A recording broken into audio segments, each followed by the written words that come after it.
Hello दोस्तों, नमस्कार, good evening. आप सभी का बहुत बहुत स्वागत है हमारे यूट्यूब चैनल कैरियर परिवार में। मैं मुकेश कुमार आप सबका बहुत बहुत स्वागत करता हूं। तो चलिए दोस्तों, आज का अपडेट तो आप लोग को मालूम हो गया होगा कि अब जो आपका डोमिसाइल नीति था उसको समाप्त कर दिया गया है। अब जो बिहार शिक्षक जो बहाली होने वाली है आपका, इसमें पूरे भारत के लोग भर सकते हैं, यानी कि अदर स्टेट वाले भी अब फॉर्म इसको भर सकते हैं। ठीक है, लेकिन सिर्फ प्राइमरी वाले भर सकते हैं, यानी कि 1 to 5 वाला। 6 to 8 में तो सीट ही नहीं है। 9-10th में जो बिहार में स्टेट पास हैं सिर्फ वही भर सकते हैं और अदर वाले नहीं भर सकते हैं। और अभी देखिए क्या अपडेट आ जाएगा, उसके बाद आपको बता दिया जाएगा। ठीक है, क्या क्या अपडेट आएगा तो पूरे डिटेल से आप लोग को फिर से बता दिया जाएगा। और सरकार पता नहीं कैसा नियमावली बनाती है। अगर आपको ऐसा करना ही था तो आप शुरू में दे देते, है ना। डेली आप एक नया अपडेट देते हैं बच्चों को। अब बच्चे तैयारी करें या फिर सिर्फ आपका नियमावली को याद करते रहे, है ना। यहाँ पर इतना सारा आप सिलेबस दे दिए हैं। एक तो सिलेबस अच्छे तरीके से आप दिए नहीं कि कौन सा टॉपिक पढ़ना है, कौन सा चैप्टर पढ़ना है, क्या नहीं पढ़ना है। ठीक है, बस आपको बोल दिए कि सिर्फ ये यहाँ से यहाँ तक आपको पढ़ लेना है। उसमें क्या पढ़ना है, क्या छोड़ना है, कुछ तो डिटेल से आप नहीं दिए। ऊपर से डेली आप अपडेट देते रहते हैं, है ना, कि आज ये चेंज हो गया, कल ये चेंज हो गया, परसों ये चेंज हो गया, परसों वो फॉर्म भरेंगे, वो भरेंगे।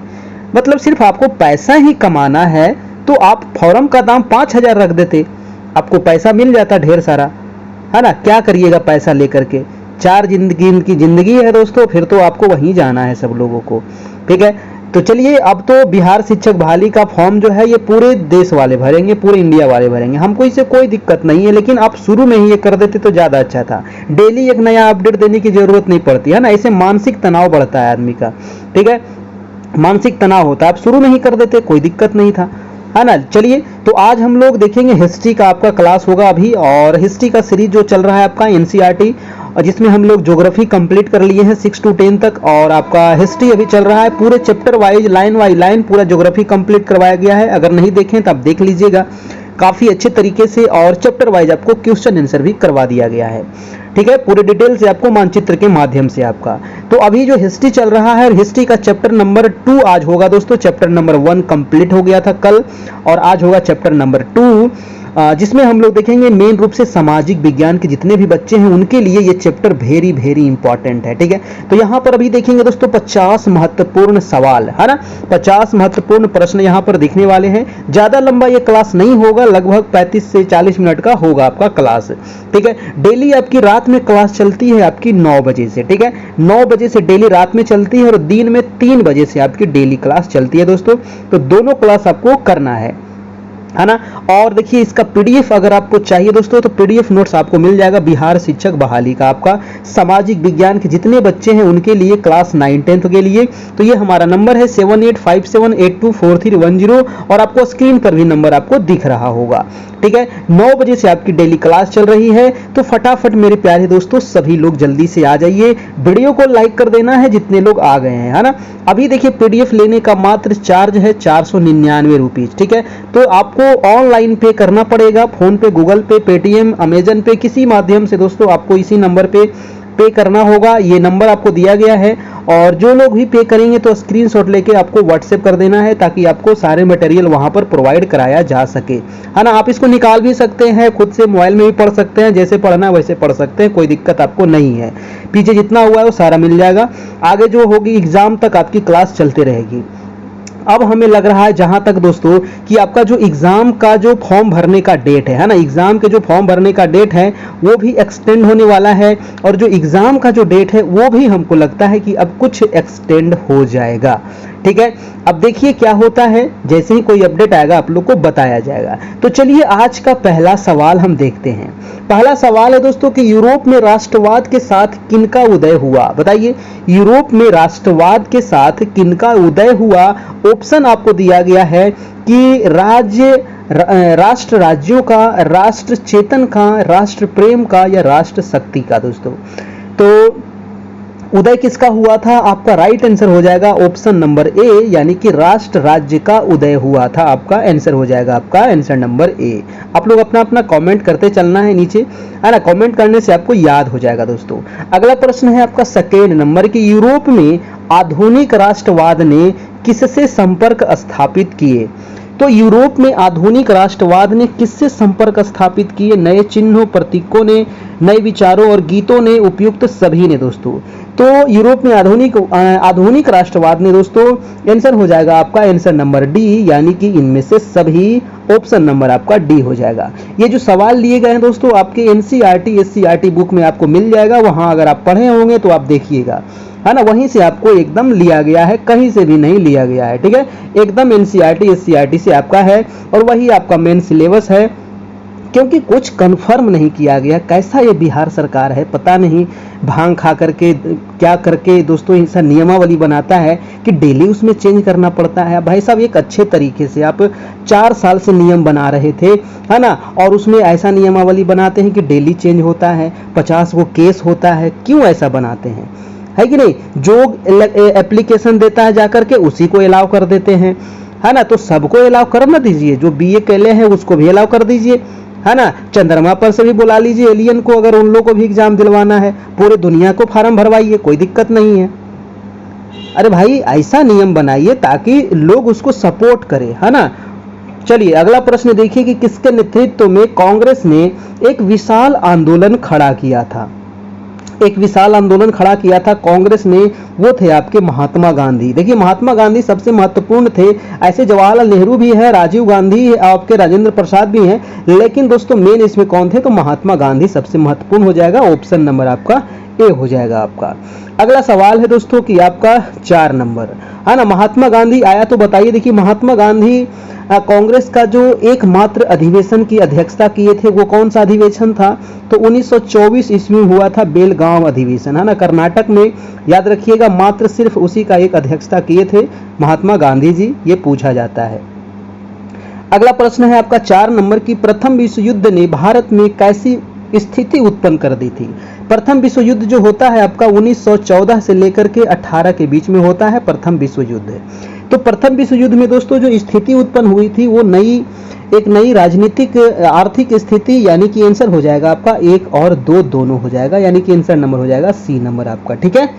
चलिए जी अगला प्रश्न है आपका 5 नंबर। 5 नंबर सवाल कह रहा है कि किस वर्ष तक देश के बहुत सारे भागों में फसल नष्ट हो गए थे दोस्तों, है ना, मतलब कह रहा है कि किस वर्ष में दोस्तों देश में जो बहुत सारा फसल नष्ट हो गया था, यानी कि अकाल पड़ गया था, वो ईस्वी आपको बताना है। बताइए वो ईस्वी क्या होगा? 1918 से 21 में, 1917 से 22 में, 18 से 22 में, या 19 से 23 में आपका। तो ये हुआ था आपका 1918 से 21 के बीच में दोस्तों, जबरदस्त अकाल पड़ा था, आपका आंसर हो जाएगा आपका ए नंबर आपका, ठीक है। चलिए अगला प्रश्न है कि किस वर्ष तक देश के बहुत सारे भागों में महामारी फैल गई थी, है ना, तो किस वर्ष तक दोस्तों देश के बहुत सारे भागों में महामारी फैल गई थी? 1919, 20, 21, 22, है ना, तो आंसर क्या हो जाएगा दी? आंसर नंबर हो जाएगा सी नंबर, यानी कि 1921 में पूरा महामारी फैल गया था 1921 में दोस्तों, आंसर याद रखिएगा सी नंबर। और यही 1921 का जो जनगणना है दोस्तों, जिसमें जनसंख्या क्या हो गया था? ऋणात्मक हो गया था, यानी कि घट गया था, है ना। जनगणना जो होता है 10 साल पर होता है प्रत्येक, तो 1921 से पहले कब हुआ था जनगणना? 1911 में हुआ था। तो 11 में जो जनसंख्या जितना था और 21 में जब जनगणना होता है तो जनसंख्या बढ़ना चाहिए, लेकिन क्या हुआ? घट गया, यानी कि माइनस में चला गया, ठीक है। तो इसीलिए महाविभाजक वर्ष कहा जाता है 1921 ईस्वी को, याद रखिएगा। अगला प्रश्न है दोस्तों आपका 7 नंबर, कह रहा है कि हमारी महामारी और दुर्भिक्ष के कारण कितने लोग मारे गए थे? देखिए महामारी जो हुई थी आपका 1921 ईस्वी में, है ना, तो इसमें कितने सारे लोग, बहुत सारे लोग मारे गए थे, 120 से लेकर के 130 लाख लोग मारे गए थे दोस्तों, करोड़ों लोग इसमें मरे थे आपका, ठीक है। आंसर हो जाएगा आपका बी नंबर। अगला है कि किस वर्ष महात्मा गांधी दक्षिण अफ्रीका से भारत आए थे? बहुत ही इंपॉर्टेंट है और ये सारे सवाल आपको दोस्तों बुक में मिल जाएगा। देखिए महात्मा गांधी जो दक्षिण अफ्रीका से आए थे वो आए थे 9 जनवरी, है ना, 9 जनवरी 1915 ईस्वी को, ठीक है, याद रखिएगा 9 जनवरी 1915 को। इसीलिए 9 जनवरी को हम लोग क्या मनाते हैं? प्रवासी भारतीय दिवस मनाते हैं, ठीक है, प्रवासी भारतीय दिवस मनाते हैं 9 जनवरी को। आंसर हो जाएगा आपका आंसर नंबर बी हो जाएगा, ठीक है जी। चलिए वीडियो को लाइक भी कर देना है दोस्तों, जितने लोग आ गए हैं, है ना, आप सभी के लिए इतनी मेहनत किया जाता है, तो बस आपसे एक ही उम्मीद है कि आप लोग वीडियो को थोड़ा सा लाइक भी कर दिया कीजिए। प्रश्न है कि सत्य सत्य की शक्ति व खोज किस विचार पर बल देता है? सत्य की शक्ति और खोज जो है किस विचार पर बल देता है? सत्याग्रह, आग्रह, आंदोलन या विद्रोह? तो ये आंसर हो जाएगा दोस्तों सत्याग्रह, है ना। किस पर ये विचार करता है? तो सत्याग्रह हो जाएगा आपका, राइट आंसर हो जाएगा आपका ऑप्शन नंबर ए हो जाएगा। अगला प्रश्न है कि भारत में सत्याग्रह आंदोलन किसने चलाया था? बताइए, सत्याग्रह आंदोलन किसने चलाया था? तो सत्याग्रह आंदोलन जो चलाया गया था वो महात्मा गांधी जी के द्वारा। ऑप्शन नंबर हो जाएगा आपका बी नंबर दोस्तों, ठीक है, ऑप्शन नंबर हो जाएगा आपका बी नंबर। अगला प्रश्न है दोस्तों आपका 11 नंबर सवाल। 11 नंबर है कि गुजरात के खेड़ा जिले के किसानों की सहायता के लिए सत्याग्रह का आयोजन कब किया गया था? वेरी वेरी इंपॉर्टेंट सवाल है ना। बताइए दोस्तों, खेड़ा जिले के लिए, है ना, खेड़ा कहाँ है? तो गुजरात में है। और खेड़ा जिले के लिए जो सहायता के लिए, किसानों की सहायता के लिए जो सत्याग्रह किया गया था ये आपका 1918 ईस्वी में किया गया था, ठीक है। और गांधी जी का पहला जो सत्याग्रह था दोस्तों वो था 1917 में, चंपारण सत्याग्रह, ये भी आपको याद रखना है, ठीक है। चलिए अगला प्रश्न है दोस्तों कि गांधी जी अहमदाबाद कब गए थे? है ना, अहमदाबाद मिल मजदूरों के जो वहां पर हड़ताल हुआ था दोस्तों उसके लिए गए थे गांधी जी अहमदाबाद। और ये भी गए थे आपका 1918 में, ठीक है। ये भी गए थे कब? तो 1918 ईस्वी में ही गए थे। आपका आंसर हो जाएगा आपका सी नंबर। अगला है कि रॉलेट एक्ट कब पारित किया गया था? देखिए रॉलेट एक्ट, इसी को काला कानून भी कहा जाता था। तो ये जो पारित किया गया था ये 1919 ईस्वी में पारित किया गया था, ठीक है। 1919 ईस्वी में पारित किया गया था रॉलेट एक्ट, है ना।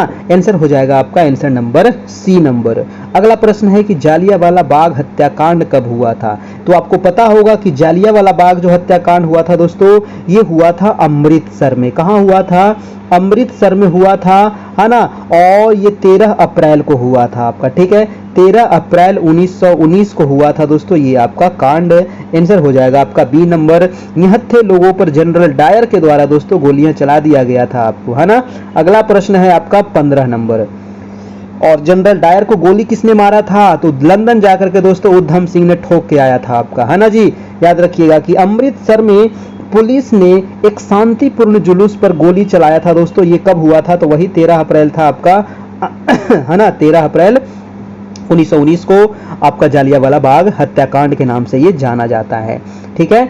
अगला प्रश्न है आपका पार्ट 2। तो पार्ट 1 में यहाँ पर हम लोग 15 सवाल देखे, है ना। तो 15 में कितना सही किए भाई लोग 15 में कितना सही किए? चलिए पार्ट 2 का पहला सवाल बताइएगा कि पुलिस ने अमृतसर में क्या लागू किया था? बताइए, पुलिस ने दोस्तों अमृतसर में क्या लागू किया था, है ना। तो ये मार्शल लॉ, कानून, धारा, नियम। तो आंसर हो जाएगा दोस्तों मार्शल लॉ लागू किया था आपको अमृतसर में, ठीक है। मार्शल लॉ हो जाएगा आपका, ऑप्शन नंबर ए हो जाएगा आपका।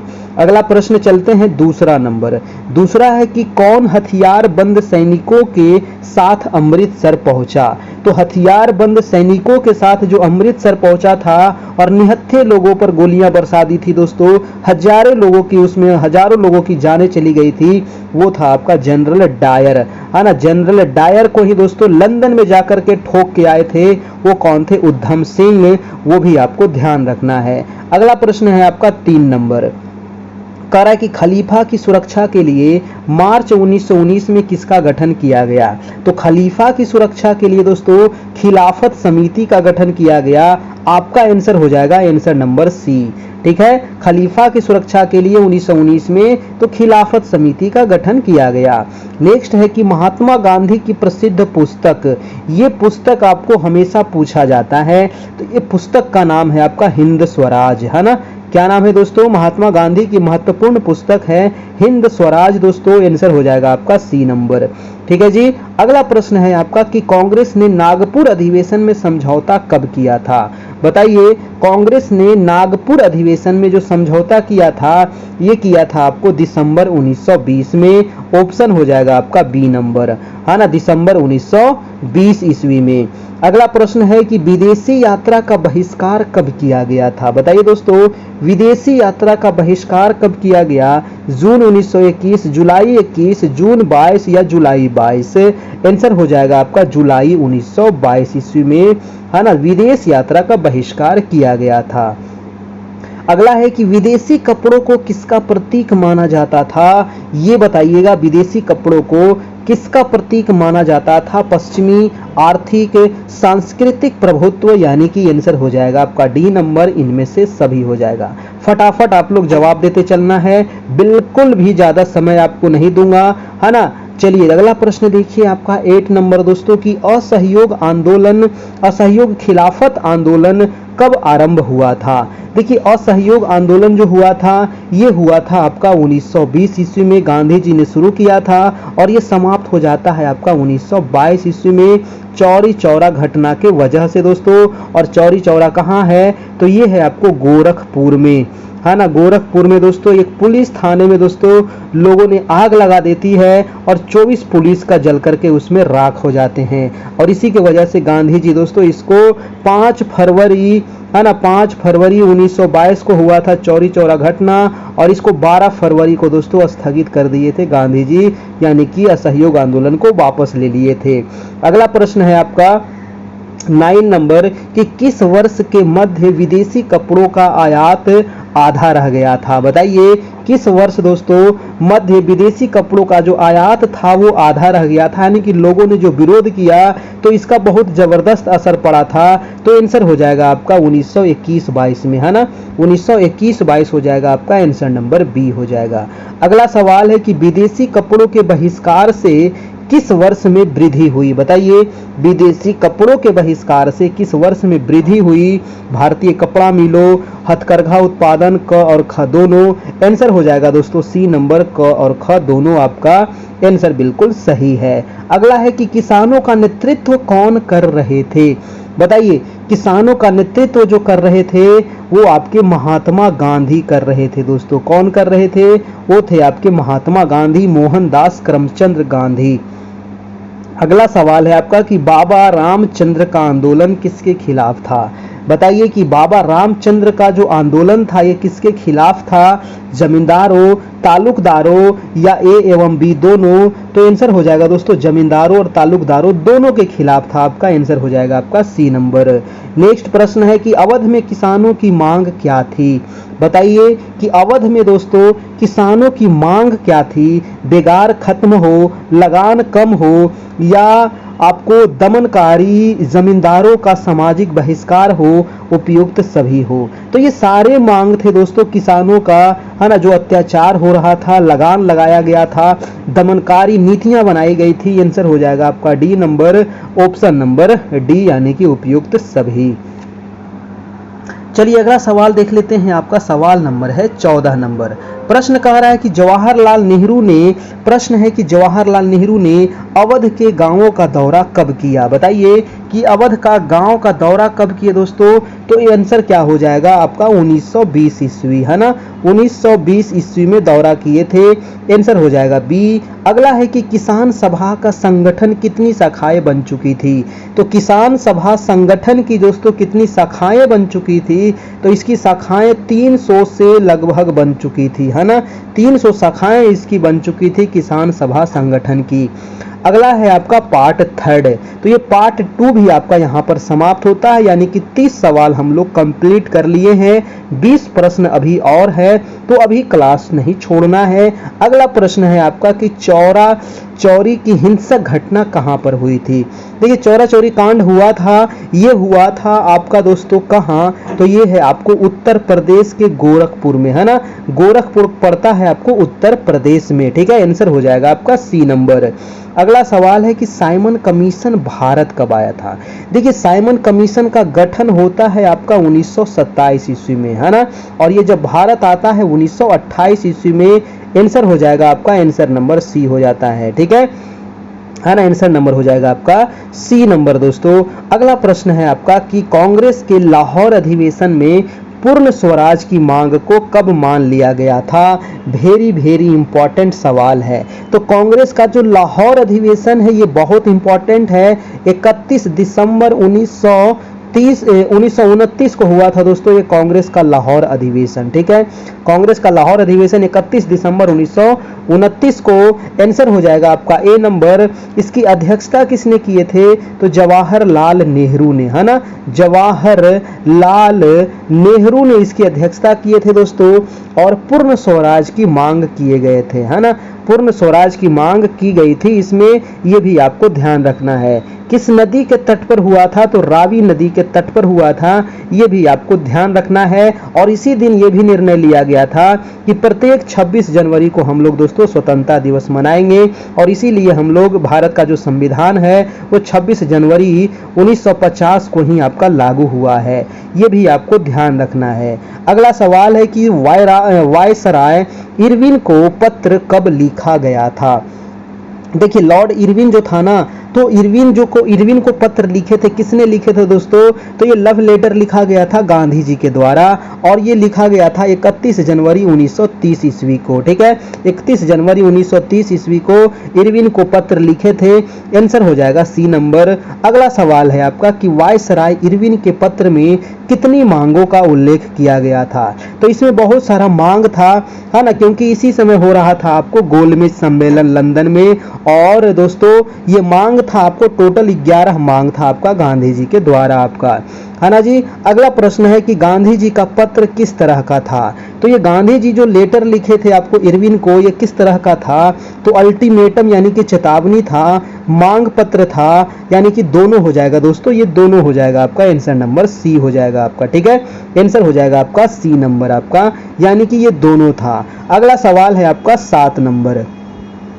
प्रश्न कह रहा है कि कितने विश्वस्त वॉलंटियरों के साथ महात्मा गांधी ने नमक यात्रा प्रारंभ किया था?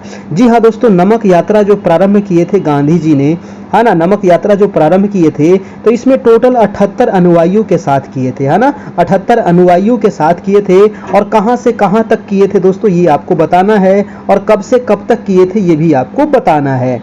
अगला प्रश्न है कि महात्मा गांधी के समर्पित साथी अब्दुल गफ्फार खान को पुलिस ने कब गिरफ्तार किया था? वेरी वेरी इंपॉर्टेंट सवाल है। तो महात्मा गांधी के समर्पित जो साथी थे अब्दुल गफ्फार खान, इसको गिरफ्तार किया गया था 1930 ईस्वी में, है ना, 1930 ईस्वी में। याद रखना है, बहुत ही इंपॉर्टेंट सवाल था। अगला प्रश्न है कि सोलापुर के औद्योगिक मजदूरों ने कहां पर हमले किए थे? है ना, तो सोलापुर के औद्योगिक जो मजदूर थे दोस्तों, ये आपका पुलिस चौकी, नगर पालिका भवन, रेलवे स्टेशन, उपयुक्त सभी जगह इन्होंने दोस्तों हमले किए थे। आंसर हो जाएगा डी नंबर आपका। अगला सवाल है आपका 10 नंबर कि इरविन के साथ समझौते पर हस्ताक्षर कब किए? है ना, देखिए, लॉर्ड इरविन के बीच में और गांधी जी के बीच में दोस्तों एक समझौता होता है ना, गांधी इरविन समझौता। तो इरविन के साथ समझौता पर जो हस्ताक्षर हुआ था वो 5 मार्च 1931 को। ठीक है, याद रखिएगा, 5 मार्च 1931 लॉर्ड इरविन और महात्मा गांधी के बीच में। ऑप्शन नंबर हो जाएगा आपका ए नंबर। ठीक है जी। अगला प्रश्न है दोस्तों आपका प्रश्न नंबर 11 नंबर। अगर आपको पीडीएफ चाहिए तो जो आपको नंबर दिया गया है दोस्तों, आप इस नंबर पे कांटेक्ट कर सकते हैं। मात्र 499 का इसमें चार्ज है। फिर आपको दोस्तों जितने भी क्लास हो गए हैं, हिस्ट्री का, ज्योग्राफी, पॉलिटी, इकोनॉमिक्स, सारे आपको मिल जाएंगे। और आगे जो क्लास होगी वो भी आपको मिलते रहेगा। और जो 3 बजे वाली क्लास है, जो टेस्ट वाली क्लास है, वो भी आपको मिल जाएगा। प्रश्न है कि गांधी जी दिसंबर 1931 के सम्मेलन के लिए कहाँ गए थे? है ना, और जब ये लेटर लिखे थे गांधी जी के बीच दोस्तों, इसका समझौता हो गया, तो गांधी जी कहाँ गए थे? लंदन गए थे दोस्तों, है ना, द्वितीय गोलमेज सम्मेलन में भाग लेने के लिए। तो एकमात्र 3 गोलमेज सम्मेलन होता है और एकमात्र गोलमेज सम्मेलन में गांधी जी भाग लेते हैं, और वो था आपका द्वितीय गोलमेज सम्मेलन। ये भी आपको ध्यान रखना है, और वो लंदन गए थे। अगला सवाल है आपका 12 number. Indian industrial and commercial Congress का गठन कब हुआ? बताइए दोस्तों, Indian industrial and commercial Congress का जो गठन होता है, ये आपका 1920 ईस्वी में इसका गठन हुआ था। ऑप्शन नंबर हो जाएगा आपका डी नंबर। अगला सवाल है कि भारतीय वाणिज्य एवं उपयोग परिसंघ का गठन कब हुआ? तो भारतीय वाणिज्य एवं उपयोग परिसंघ का गठन होता है 1927 ईस्वी में। कब हुआ था? 1927 में। आंसर हो जाएगा आपका सी नंबर।